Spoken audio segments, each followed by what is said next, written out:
Comment définir une homothétie?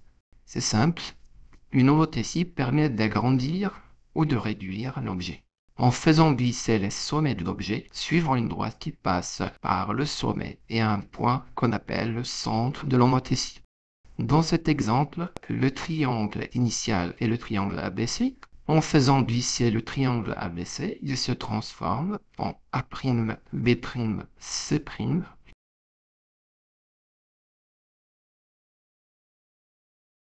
Il peut s'agrandir comme on le voit, comme il peut se rétrécir. En résumé, il suffit seulement de deux choses: le centre de l'homothétie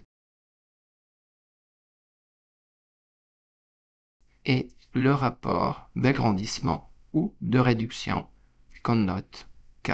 Pour calculer K, on divise la longueur OA' par la longueur O. K peut être positif ou négatif, c'est pourquoi on l'écrit entre deux barres pour dire qu'on ne considère que sa distance à 0. K entre deux barres signifie valeur absolue de K. Valeur absolue de 2 égale 2. Valeur absolue de moins 0,5 égale 0,5. On ne prend que la distance à 0. Résumons, je mesure OA et OA', puis je divise OA' par OA pour calculer le rapport K. Restons dans le cas où le résultat est positif pour simplifier. Lorsque K est plus grand que 1, c'est un agrandissement. Et lorsque K est plus petit que 1, c'est une réduction. C'est une bonne question. Pourquoi K peut être négatif? C'est très simple. Lorsque les deux objets ne sont pas du même côté du centre de l'homothétie, le rapport K est négatif. Et s'ils sont du même côté, le rapport K est positif. C'est tout ce qu'il faut retenir. Dans ce cas, ils sont du même côté. K égale 0,6 plus petit que 1, c'est une réduction. Et dans ce dernier cas, ils sont toujours du même côté. K est positif, sa valeur est 1,35, c'est plus grand que 1, c'est un agrandissement.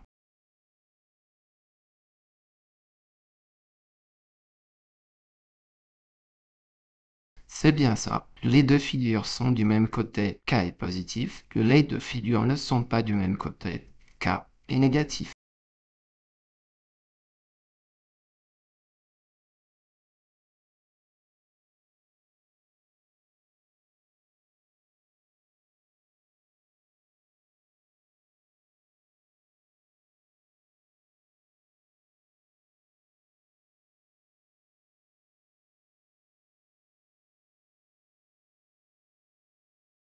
Maintenant, ce qu'il faut retenir, il faut un centre, un rapport d'agrandissement ou de réduction. Si les deux figures sont du même côté, K est positif. Si les deux figures ne sont pas du même côté, K est négatif. Et ce qu'il faut aussi savoir, c'est que les longueurs sont multipliées par K. Les aires sont multipliées par K au carré et les volumes par le cube, c'est-à-dire par K au cube.